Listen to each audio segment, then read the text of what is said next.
वतन की फिक्र कर नादा मुसीबत आने वाली है, तेरी बर्बादियों के मशवरे हैं आसमानों में।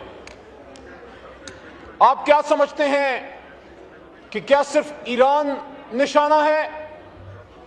ईरान बहाना है, पाकिस्तान निशाना है।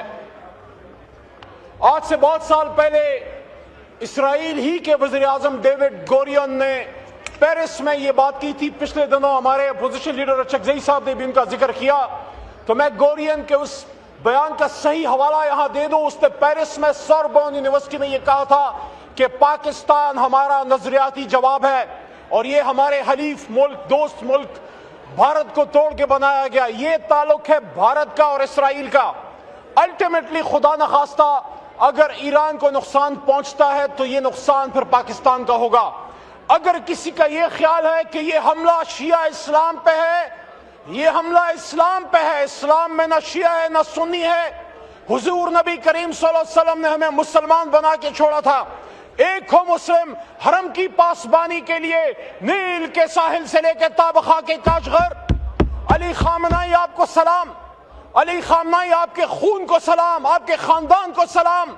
86 साल बुजुर्ग भी शहीद, 16 महीने की बच्चे भी शहीद, हमारी माँ उनकी वाइफ वो भी शहीद, उनका दामाद भी शहीद और शहीदों पे शहीद। लेकिन अफसोस की बात है कि जो 170 बच्चियां शहीद हुई हैं, मैं समझता हूं, मैं मुनासिब समझता हूं कि मैं अपने मुल्क के वजीर आजम से बसद एहतराम ये बात रखूं कि आपने जिस भी सोच के साथ ट्रंप के लिए फैसला किया था कि उसको नोबेल पीस प्राइज के लिए नॉमिनेट करें, मुझे उम्मीद है मेरी ये बात काटी नहीं जाएगी, ये म्यूट नहीं की जाएगी। मैं इन्हें पाकिस्तान के अंदर रहते हुए ये बात कर रहा हूं, जिसके हाथ पे मुसलमानों के गजीम लीडर का खून है वो सबको छू सकता है। वो अमन का पैगंबर नहीं हो सकता, वो अमन का नुमाइंदा नहीं हो सकता।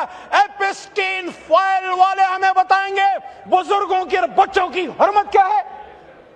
हम गाइडेंस के लिए नबी पाक सल्लल्लाहु अलैहि वसल्लम की तरफ, मदीना मुनव्वरा की तरफ देखने वाले लोग हैं। आज इस मुल्क में सियासी, स्पीकर साहब आखिरी शायद 2-3 मिनट हो, मुझे सुन लीजिए। आज इस मुल्क में हमें जो खतरात हैं, ईरान पे जो हमला हुआ, हम स्ट्रांगली कंडेम करते हैं, अमेरिका को भी और इसराइल को भी। और मैं ये समझता हूं कि हुकूमत की भी जिम्मेदारी है कि they must call a spade, they must come out in open and say कि हम अपोज करते हैं, हम मुज़ाहमत करते हैं ईरान पे, इसराइल की ईमा पे, अमेरिका, दोनों का हमला। लेकिन साथ साथ हम ये डिमांड भी रखते हैं, पाकिस्तान को अल्लाह ताला ने एक सरदारी दी है, पाकिस्तान को उम्मत मुस्लिमा एक लीडरशिप रोल है। हमने अरब कंट्रीज को रिक्वेस्ट करनी है कि आपका सॉइल ईरान के खिलाफ यूज ना हो, लेकिन हमने ईरान और अरब ममालिक के बीच में मुसालिहाना किरदार भी अदा करना है।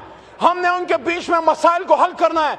यहां इस ऐवान से इस पूरे सियासी निजाम को तक़वियत दें या इन कैमरा सेशन बुलाएं, यहां वजीर आजम साहब सबसे पहले आए, बताएं कौम को एतमाद मिले।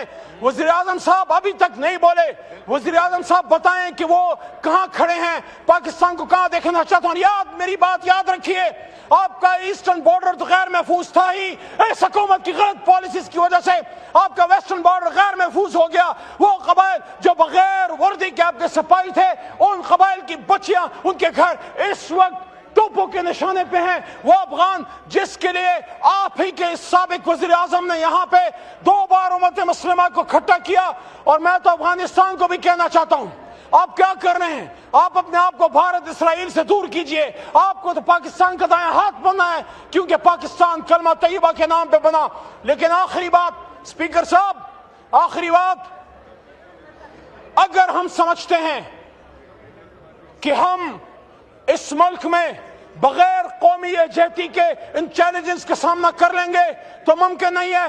कौमी यकजहती के लिए आप मुल्क के साबिक वज़ीर आज़म इमरान खान साहब तक हमें रसाई दें और उनको बाहर लेके आए। और इमरान खान, मियां नवाज शरीफ, फजल रहमान साहब, चकजई साहब, ये सारे काबरीन बैठे और बिलावल साहब या जरदारी साहब, और फिर मजबूत फैसले करें। इस शेर के साथ इजाजत चाहता हूं, इस शेर के साथ इजाजत चाहता हूं कि मैं तुझको सिखाऊं मैं तकदीर उमम क्या है। शुक्र करें कि किसी ने यहाँ वो एटम बम बना दिया था, वरना हम भी फारिग होते।